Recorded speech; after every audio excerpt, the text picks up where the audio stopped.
let's move over to the EPL. Probably maybe on Monday we talk about the player of the season and the coach of the season. But let's focus on the games that will be played this weekend. Obviously, there will be no game tomorrow because tomorrow is FACup game. But there will be games tonight.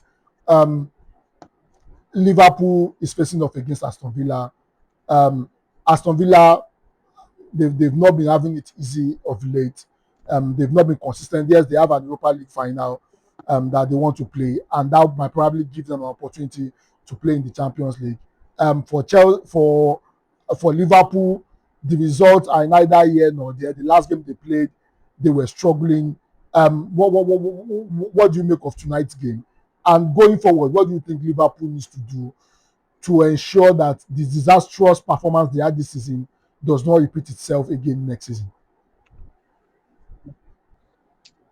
Well, it's an open game, a very open game between two clubs that are not really in form, but they have the experience to pull through games like this.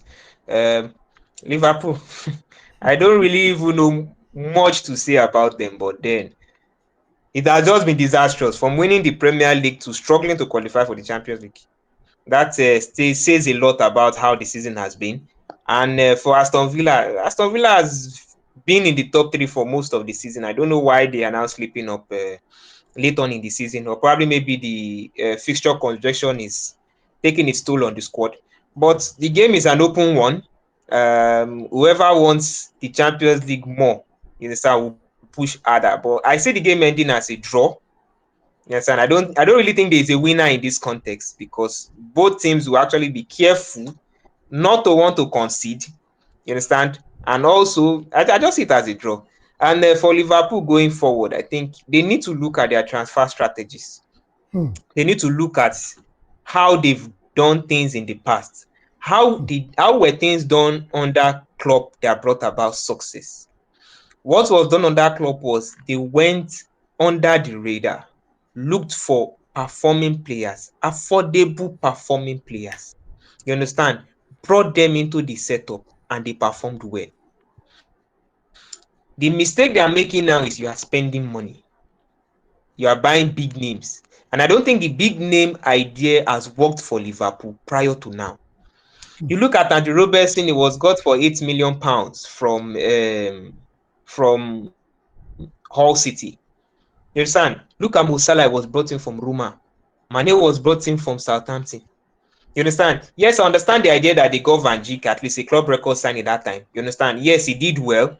You understand? Same thing too with Alisson Becker. He did well. But I'm not buying into the idea of getting big, expensive players because they will eat a chunk of your budget, whereby leaving areas that you've not addressed, leaving them unaddressed. Imagine the money used to buy is 100 and something million. 125 How million many pounds. players can you get using? You can technically get like 4 good players with that same amount. You understand? Now they don't really have a right winger aside Musala. Now they are going into the market to get a right winger. Even a left winger, they didn't really even necessarily get a direct replacement for Luis Diaz. Cody Gakpo has been off and on. You understand? Federico Chiesa has not even been used at all. You understand? He's just used once in a while. You understand? So when you look at, okay, now you now have a striking position, a 9 position whereby you spent close to like 200 million, and then you don't have wingers to feed the 9, and you are wondering why the 9 is struggling. It's not rocket science. You saw somebody like replacing with Frimpong, but this season now you can see Szoboszlai is playing right back. This season you see Szoboszlai playing right wing. There are a lot of positions they need to have strengthened instead of blowing all that money on just those positions. You understand? Getting Florian Wirtz, Frimpong, Isak, and Ekitike for 400 and something million. Whereas you're having a depleted squad. Now they are having shortage of players. You understand? So it's very, very disturbing. Very disturbing. They need to change their transfer strategy. Maybe if it is to work with free transfer agents, you understand? It is not a crime to get free agents. They are free agents not because they are not good, but because probably maybe they want a step up. You understand? You can see somebody like Senesi of Bournemouth, fantastic defender. You understand? He's available on a free. That doesn't make him bad. You understand? So I think all they need to do going forward is change their transfer strategy. Policy. You understand? Go back to the old ways, go back to the old books. You understand? Go back to what worked under club. Try to evaluate how it worked. You understand? Imagine them getting Thiago Alcantara from Bayern Munich that time. Fantastic midfielder, and he came in, slotted in, did fantastically well. You understand? You can see a lot of their players. Some of them we do not even know them. You understand? It was when they brought them into the context. You understand? Even though, yes, we know somebody like Sadio Mane from his time at Southampton. We know Salah at least from his short stint at Chelsea. Who knew Firmino? Well, Nobody that's knew true. Firmino prior to that That's time. true. Nobody paid attention to Andrew Robertson that time. True. Nobody. You understand? So these are players. I think they should go back to the drawing board. Just go back to what worked. You understand? And then going forward, because you cannot really judge an slot on this season. He has won the Premier League last season. So this season Yes. they have a much more depleted squad. Losing somebody like even though we mock Darwin Nunes a lot, losing someone like Darwin Nunes, losing someone like You said we cannot judge him. The players he won the league with were club's player. Now he has brought in his own player, spent over 500 million pounds, and you are not even guaranteed of Champions League yet, because they need at least 4 points to guarantee that you play in the Champions League.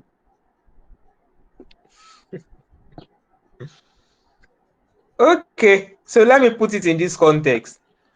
People say club's players. I don't have any issue with that. But their club players doesn't mean directly they are to win the Premier League. Bear in mind, during club's 8 year stint in the EPL, he won the EPL only once. Only That's once. true.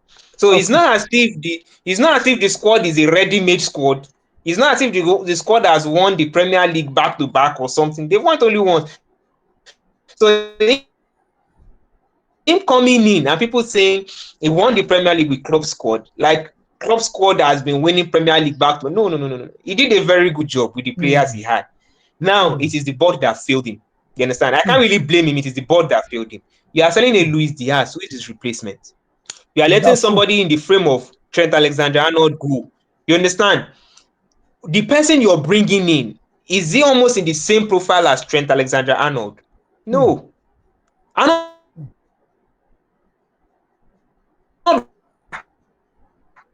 a long range passer, long range, short range, is a crosser of the ball.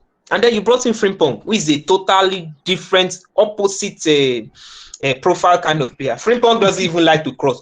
Frimpong goal is just to run to the front, run to the Yeah. front. You understand? So He when you like are dribbling a lot. misprofiling the replacement, you understand? So look at Milos Kakas now. Look at Milos Kakas that they brought from Bournemouth. Check in with Andrew Robertson. They are different profiles. You understand? So imagine, okay, look at what Luis Diaz is doing in Bayern Munich now. Who is his replacement in Liverpool? You don't know. The only thing that I know that, yes, the board did well was bringing in Ekitike. Ekitike has been a fantastic Yeah. replacement for Darwin Apart Nunes. from the fact that he was injured, And he has been I said it fantastic. that time. That getting Ekitike, because I watched Ekitike at Reims. I followed him back to PSG. And then I followed him to Frankfurt. So I knew he was going to be a fantastic player, a fantastic signing for Liverpool. But again, I told Liverpool fans, you don't need Isak.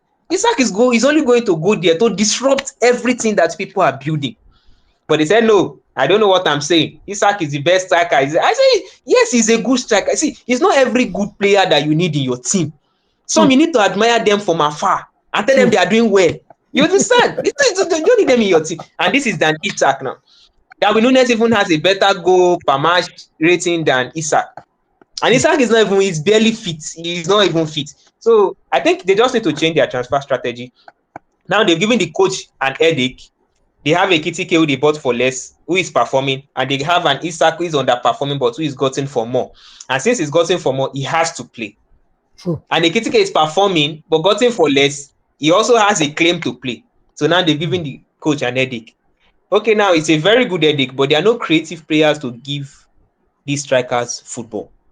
Let's be honest with ourselves. There is no. I expected more from Florian Wirtz, considering the fact that I watched him heavily at Bayern Leverkusen. I expected more, but Florian Wirtz is not the kind of player. He's not that kind of go-to guy in terms of creativity. That's the mistake people make. In Bayern Leverkusen, there were players like Granit Xhaka, there were players like Palacios. You understand? Who took this load upon themselves? There are players like Grimaldo, Frimpong that time that gave Florian Wirtz the freedom, you understand, to just roam in front. Not that he was the key anchor guy to creativity at Bayer Leverkusen. No, he wasn't. And now coming to Liverpool, they want him to be. No, it doesn't work that way. There are no forward passers in Liverpool aside Szoboszlai. You just look at McAllister and then you wonder. Look at it's just the transfer. Look at the signing of Gravenberch. Not a lot of money, smart signing. Look at his impact. Fantastic player. Look at McAllister, smart signing. You can see his impact. You understand? Look at Szoboszlai, smart signing. So I think these are the templates that Liverpool should follow. You understand? And not just blow money for the sake of saying they are trying to rebuild. You need to rebuild logically. And that is where I think going forward they need to work on. Okay, that's fantastic. Before we close, let's talk about the relegation battle. One of the relegation threatened team. I think the relegation now is between West Ham and Tottenham.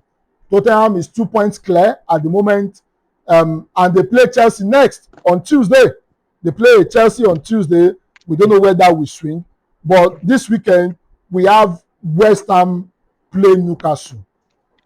Amongst those two teams, because I mean the relegation battle is just between those two teams, West Ham and Tottenham. Amongst those two teams, as we go, which one do you think will play in the championship next season? From the looks of things, I think it's going to be very tricky, but one of the teams in the championship will be very interesting. You understand? Considering the fact that a Tottenham versus Blackpool will be an interesting match. And a West Ham versus Stewart will be a very, very tough match. You understand? So either of them will be interesting. You understand?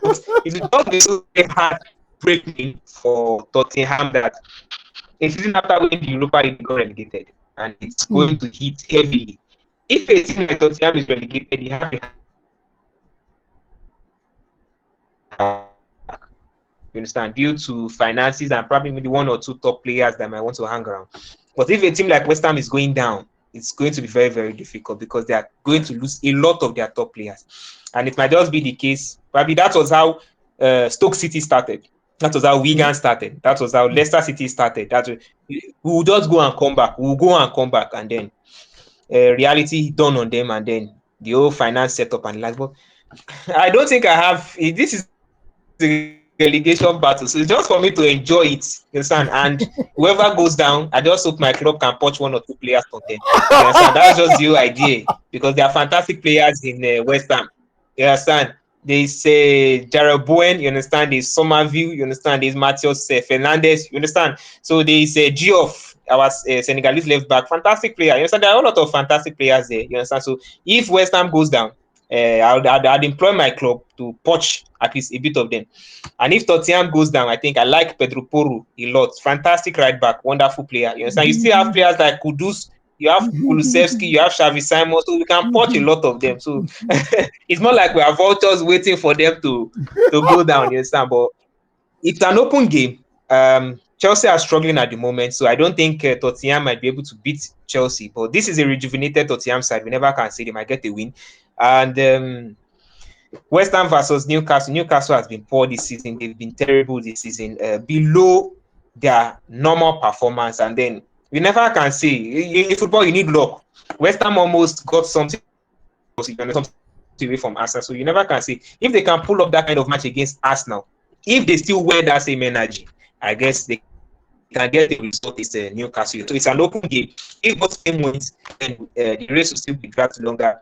If West Ham wins, Tottenham loses, the tide has changed. If Tottenham wins and West Ham loses, I think Tottenham has escaped the relegation and the like. So it's an open game. I don't really have a favorite, but I have favorite players in both of the clubs that I'd like to punch.